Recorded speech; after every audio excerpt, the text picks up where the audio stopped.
புஷ்பானா flower நினைச்சியா?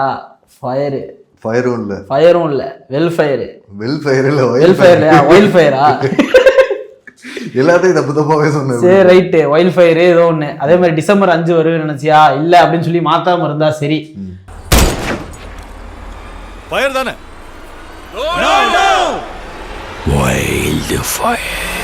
அந்த படத்துக்கான ப்ரொமோஷன்ஸ் வந்து நடந்திருக்குது, நேற்று நடந்துச்சு. அதுக்கான ப்ரொமோஷன் மட்டும் நடந்துச்சான்னு கேட்டால் கிடையாது.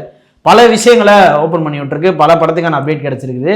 சரி, இதுல இந்த படத்தோட சாங்ல இருந்து வருவோம். கிஸ்கு கிஸ்கா கிசிக்கா கிசிக் கிசு கிசு இல்ல கிசிக் கிசிக் கிசிக் அப்படின்ற ஒரு பாடல். அது வந்து ஆரம்பத்தில் ரொம்ப எதிர்பார்ப்பு இருந்துச்சு. ஸ்ரீலீலா டான்ஸ், இவங்க 2 பேரும் எப்படி பண்ண போறாங்க, சமந்தா பாட்டை பீட் பண்ணுமா சொல்ற மாதிரி இருக்கும். ஆமா, அந்த மாதிரியான விஷயங்கள் தான் இருந்துச்சு. பட் பாட்டு வந்ததுக்கு அப்புறம் டிஎஸ்பி பேசினதையும் வச்சு பார்க்கும்போது சரி, இந்த பாட்டு எப்படி உருவாயிருக்கும் அப்படின்ற ஒரு எண்ணம் வந்துச்சு. ஆக்சுவலா பாட்டு எப்படி இருக்கு, ஏன்னா என்னோட நீங்க தான் பெரிய என்ன சொல்ல சொன்னா என்ன சொல்லிட்டு இருக்க. பாட்டு கேட்கக்கூடிய ஆட்கள். நேற்று கூட ரகுமானுக்கு போட்டிருந்தீங்க, அது 16,000 வியூஸ் போயிருக்கு. வைத்திருத்தல பேசுறாங்க. அதான் பாட்டு எப்படி இருந்துச்சு? இல்ல, பாட்டு கேட்கும்போது தெலுங்குல தான் ஃபர்ஸ்ட் கேட்டேன். ஆமா, நம்ம புரியாதுல தெலுங்கு கேட்கும்போது. ஏன்னா நமக்கே தெரியும் தமிழ்ல கேட்கும்போது எடுத்தோன்னே பிடிக்காது, ஃபர்ஸ்ட் தெலுங்குல கேட்டு வந்துடலாம் அப்படின்னு. அது ஒரிஜினல் தெலுங்குனால நான் தெலுங்குல கேட்டேன். கேட்கும்போது நல்லதான் இருக்கு. சொல்ற லெவல்ல நமக்கு இன்னும் ஹிட் ஆகல. மேபி ரிப்பீட்டட் லிசன்ல வந்து கண்டிப்பா பிடிக்கும்னு நினைச்சேன். இங்க தமிழ்ல எப்படி இருக்கு அப்படிங்கறத பார்க்கும்போது சப்புனாரே ராஜா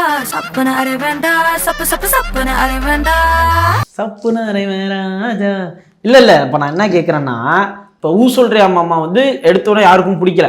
என்ன லிரிக்ஸ் என்ன அப்படின்னு தான் இருந்துச்சு.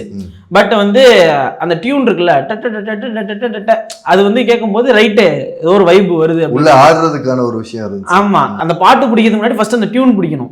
நமக்கு அந்த டியூன் தான் ஃபர்ஸ்ட் வரும், அதுக்கப்புறம் தான் பாட்டு லிரிக்ஸ் எல்லாம் கேட்கும். இதுல வந்து டியூனே வந்து பெருசா இல்ல. இப்ப புஷ்பராஜ் கூட ஃபர்ஸ்ட் யாருக்கும் பிடிக்கல.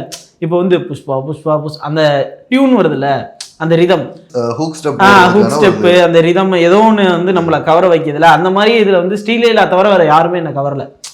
ஸ்ரீலீலா பார்க்கும்போது மட்டும் சரி அவங்க ஆடுறாங்கன்னு சொல்லி பார்க்கலாமே தவிர பாட்டா பெருசா திருப்பி கேட்கணும் அப்படின்றது இல்ல. இல்ல, என்னை பொறுத்த வரைக்கும் சொல்றியாவே நீங்க சொல்றப்பா தான் ஆச்சு. அந்த அப்பையில வந்து சம்மந்தாவை தவிர வேற எதுவும் கவரல எனக்கு சொன்ன ஆட்கள் நிறைய பேர். ஆமா, ஏன்னா டிவோர்ஸ்க்கு அப்புறம் ஒரு பாட்டு வருது, இது மூலியமா அவங்களுக்கு நிறைய இது ஆப்பர்ச்சுனிட்டிஸ் கிடைச்சதுன்னு வர சொன்னாங்க. டிவோர்ஸ் பத்தி பேசாதீங்க, நிறைய ஐயோ ஏங்க அவங்க ஏன் டிவோர்ஸ் பண்ணாங்கன்னு நான் பேசல. மக்களோட எதிர்பார்ப்பு எப்படி இருந்துச்சுன்னா, ஏதோ ஃபேமிலி ப்ராப்ளம் அதுல இருந்து வராங்க, அவங்க தனியா படம் பண்ண விடல, ஃபேமிலி அந்த மாதிரி பிரச்சனைகள் வந்தனாலதான் அவங்க பண்ணாங்கன்றதா இருந்துச்சு. அது வேற இஷ்யூ. ஒரு எதிர்பார்ப்பா மக்கள்கிட்ட நிறைய இருந்துச்சு. சமந்தா அந்த டைம்ல நிறைய படம் பண்ணல, இந்த பாட்டுக்கு அப்புறம் தான் வரப்போறாங்கன்றது எதிர்பார்ப்பு இருந்துச்சுல. நான் அதை சொல்லுவேன்.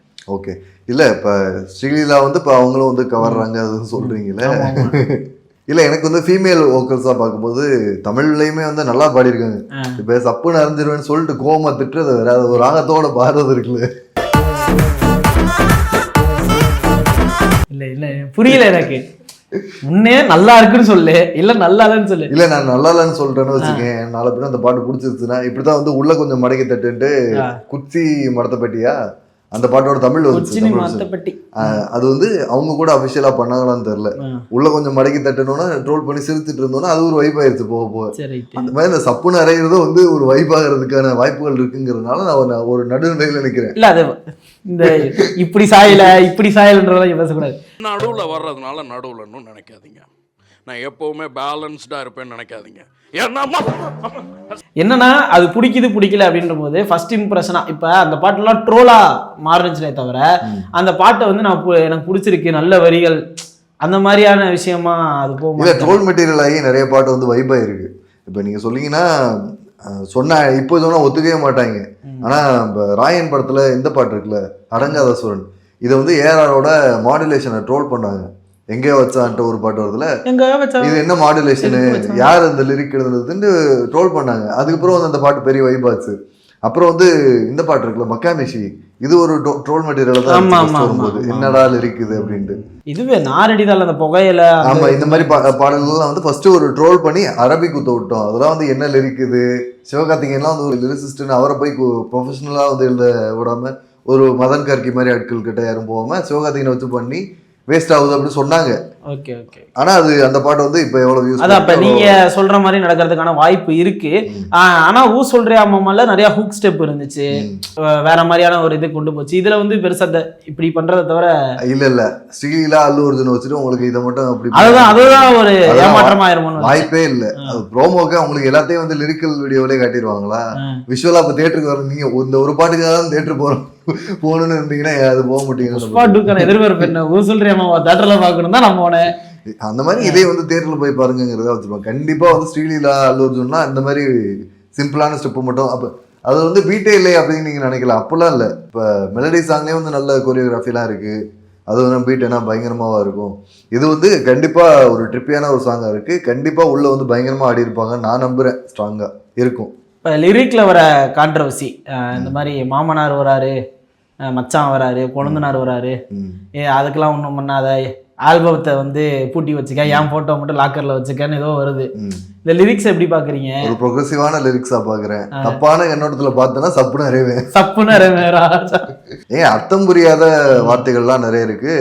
நிறைய ஜிப்ரிஷ்லாம் பாடுறாங்க. இன்னும் அதே மோகம்ங்கிற மாதிரிலாம், இன்னும் அதே மோகம், இதெல்லாம் முணுமுணுக்கையில சப்புன்னு அறிவேன் நல்லா பழுத்துன்னு வச்ச மாதிரி இருக்கு. அதான் நமக்கே யூஸ் ஆகும். நமக்கு நாளைக்கு விட கமெண்ட்ஸ்ல வந்தாங்கன்னா சப்புன்னு அறிவேன் ராசா அப்படின்னு ஏதாவது போட்டு விட்டு அது பாட்டு பாடுனீங்க அப்படின்னு அதெல்லாம் அதெல்லாம் பண்ணக்கூடாது, நானும் பேச மாட்டேன். இது வந்து ஒரு 90s நடக்கிற படம் புஷ்பா, ஓகேவா? இதுல வந்து போட்டோ வந்து தப்பா மார்க் பண்ணா மார்க்கிங் எங்க இப்போ வந்து நமக்கு ஒரு கேள்விகள் வரும். ஆனா கேட்கக்கூடாது. மார்க்கிங்கும் வந்து மூவிஸ்லாம் வந்து 70s 80s சொல்லுவாங்க. அதனால நம்ம அந்த லாஜிக் கேள்விகளை கடந்து போறோம். பண்ணி கொச்ச வேலை செஞ்சினா அந்த லிரிக்ஸ் வந்து ஒரு ஃபன் லிரிக்ஸா, ஒரு வைப் லிரிக்ஸா அப்படியே கடந்து போயிடும். இல்ல இந்த படத்தோட லிரிசிஸ்ட், அதாவது தமிழுக்கு எழுதுன லிரிசிஸ்ட் வந்து இந்த படத்தோட விவேகா. இந்த படத்தோட கான்செப்ட் என்ன, இது என்ன நடக்குது, என்ன டீம், என்ன மேட்ச்னே தெரியாம ஒரு ட்ரெண்டிங்கா இருக்குன்னு எழுதி விட்டாரு. தெரியல. இங்க என்னன்னா இந்த நடந்த ப்ரொமோஷன்ல பல விஷயங்கள் ஓப்பன் ஆச்சுன்னு சொன்னேன்ல, அதே மாதிரி இந்த படத்துக்கான ப்ரெஷர், எவ்வளோ ப்ரெஷரில் அவங்க ஒர்க் பண்ணியிருக்கிறாங்கன்றது தெரிய வந்துச்சு. ஏன்னா டிஎஸ்பி மேடை ஏறி பல விஷயங்களை புலம்பி தள்ளி இருக்கிறாரு. ப்ரொடியூசர் வந்து என்ன அவ்வளோ ப்ரெஷர் பண்ணாரு. கிட்டத்தட்ட 3 வருஷமா இருக்கா ப்ரொடக்ஷனில் படம். ஒரு 1.5 வருஷம் ஷூட் பண்ணிருப்பாங்க, மீதி 2 வருஷம் கிட்ட ப்ரொடக்ஷன்ல பாட்டு நடக்கையிலே பாதியா ஷூட் பண்ணிருப்பாங்க. சரி, பாதி ஷூட் பண்ணிருப்பாங்க. அதுக்கப்புறம் லொகேஷன் தேடுறது, அதுக்கு ஒரு 6 மாசம் எடுத்துக்கிட்டோம், இல்ல 1 வருஷமே எடுத்துக்கிட்டோம். அதுக்கப்புறம் இன்னும் 2 வருஷம் இருந்திருக்கு, 1 வருஷம் ஷூட் பண்ணிருப்பாங்க, மீதி 1 வருஷம் ப்ரொடக்ஷன்ல இருந்திருக்கு. இது வந்து ஒரு பெரிய படத்துக்கு தேவையான டைமையும் தாண்டி இருக்கிற டைம் தான். அதிக எதிர்பார்ப்புல இருக்கு சீக்வல் படத்துக்கு தேவைதான். ஆமா, இல்ல தேவையும் தாண்டி எக்ஸ்ட்ரா இருந்த டைம் தான். இதுல வந்து என்ன ப்ரெஷரா இருந்துச்சு, என்ன மியூசிக் அவங்கள்ட்ட என்ன கேட்டு வாங்கியிருப்பாங்க. ஏன்னா அவர் சொல்லும் போதே எல்லாமே எனக்கு உடனே வேணும் அப்படின்னு சொல்லி ப்ரொடியூசர் கேட்டாருன்ற அந்த ஒரு பக்கம் வைக்கிறாரு. இன்னொரு பக்கம் வந்து டைரக்டர் வந்து லேட்டா கொடுத்துருக்கலாம், அதனால லேட் ஆச்சா அப்படின்ற ஒரு விஷயம் போயிட்டு இருக்கு. இப்ப அந்த ப்ரெஷரை ஹேண்டில் பண்ண முடியாத அளவுக்கு இருந்ததுனால லிரிக்ஸும் இப்படி வந்திருக்கலாம், இல்ல வந்து பல விஷயங்கள் மாறி இல்ல தமிழ் லிரிக்குலாம் வந்து மேபி வந்து அவங்களுக்கு நார்மலா தெரிஞ்சிருக்கலாம். அந்த டைரக்டர் சுகுமார் இருக்கார்ல, அவர் வந்து தமிழ்ல கேட்டுப்பாரு. சப்பு நிறைஞ்சிருங்கிறதுக்கு ஓகே, தமிழ்ல வந்து நார்மலான தெலுங்குல இருந்திருக்கும். அத இங்க தெலுங்குலயே நம்மளுக்கு அதான் மீனிங்னா தமிழ்ல அவர் என்ன பண்ணுவாரு விவேகா, நம்ம வந்து தெலுங்குல அர்த்தம் தெரியாம பேசக்கூடாதுல. தெலுங்குல வந்து சப்புக்கு பதிலா டப்புன்னு அடிச்சிருன்னு இருந்திருக்கலாம், தெரியுது. அதான் சொல்றப்ப அங்க வந்து மாத்தும் போது சில விஷயங்கள் நடக்கதான் செய்யும். இதோட கொடூரமான தமிழ் தெலுங்குல இருந்து மாத்திர தமிழ் பாடல்கள்லாம் கேட்டிருப்போம். போலீஸ்காரனை கட்டிக்கிட்டான்ல ஒரு இல்ல அது ஸ்ட்ரெயிட் தமிழ் ஃபிலிம். தமிழ் ஃபிலிம்ல அப்படி எழுதும்போது சரி ரைட், நம்ம கூட சப்புன்னு அறிஞ்சிருவேன்னு சொல்றாங்க. அது வந்து நீ தப்பான கண்ணோட்டத்துல என்ன பார்த்தா தப்புன்னு சொல்றதுக்கு முன்னாடி நம்மளால எழுதி வச்சிருக்காங்க, நான் இதோட பயங்கரமா எழுதியிருக்கேன் அப்படின்ட்டு.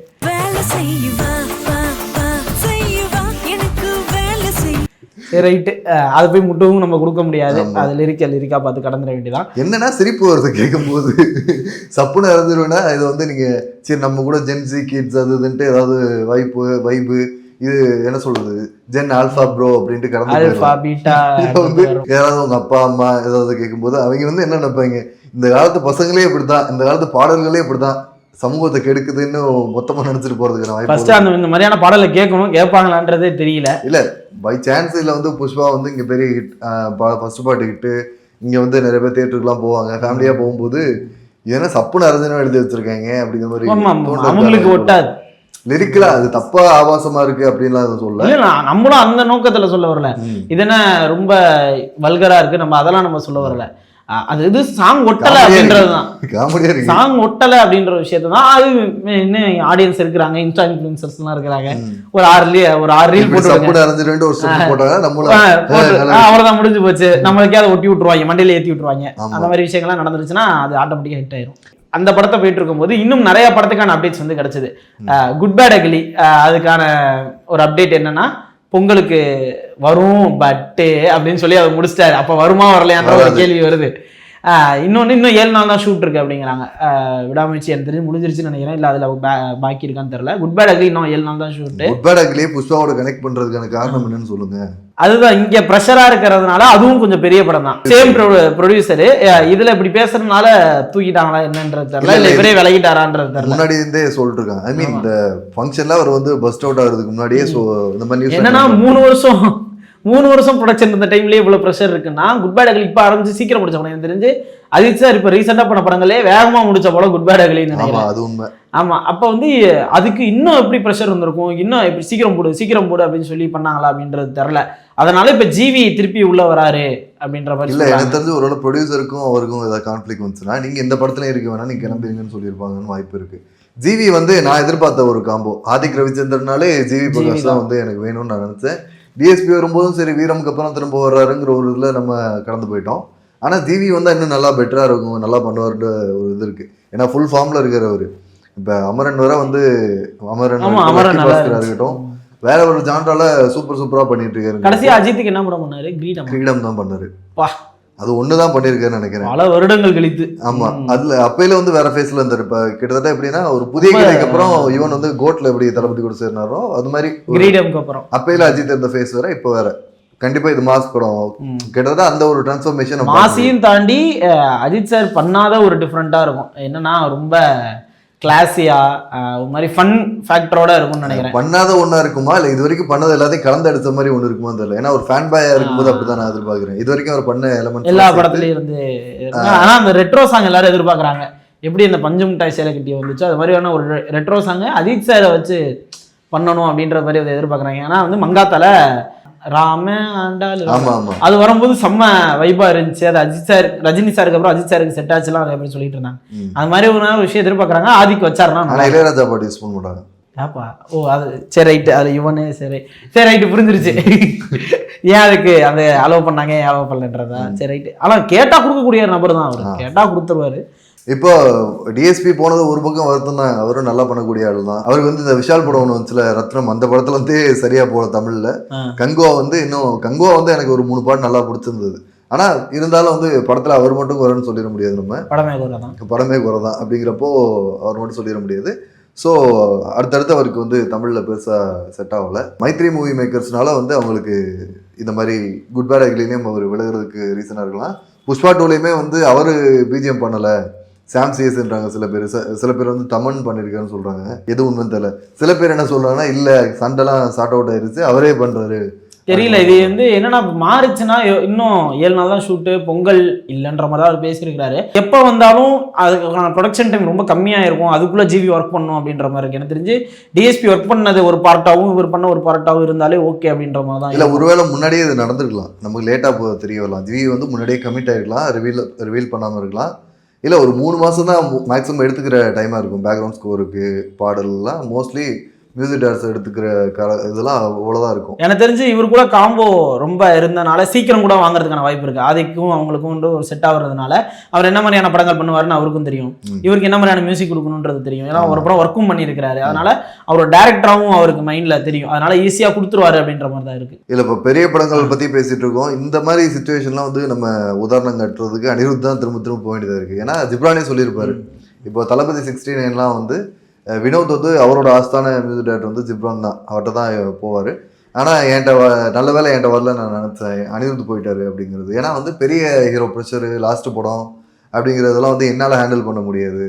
ஆனால் அனிருத் வந்து அதை ஈஸியாக பண்ணுறாரு அப்படிங்கிறப்போ ஒரே டைமில் நீங்கள் யோசிச்சு பாருங்கள், ரஜினி சார் படம், கமல் சார் படம், விஜய் சார் படம், அஜித் சார் படம், ரோலெக்ஸ் இந்த மாதிரி ஏதாவது சூர்யா சார் உடம்பு வந்துடும். இல்ல நான் அதான் என்ன சொல்றேன்னா இப்ப இவ்வளவு படங்கள் அனிருத் இது மட்டும் இல்ல, தெலுங்குல வாங்க ஜூனியர் என்டிஆர், அல்லு அர்ஜுன், அது வந்துட்டு பெரிய நானே எதுன்னு பெரிய கமிட்மெண்ட் வச்சிருக்காரு.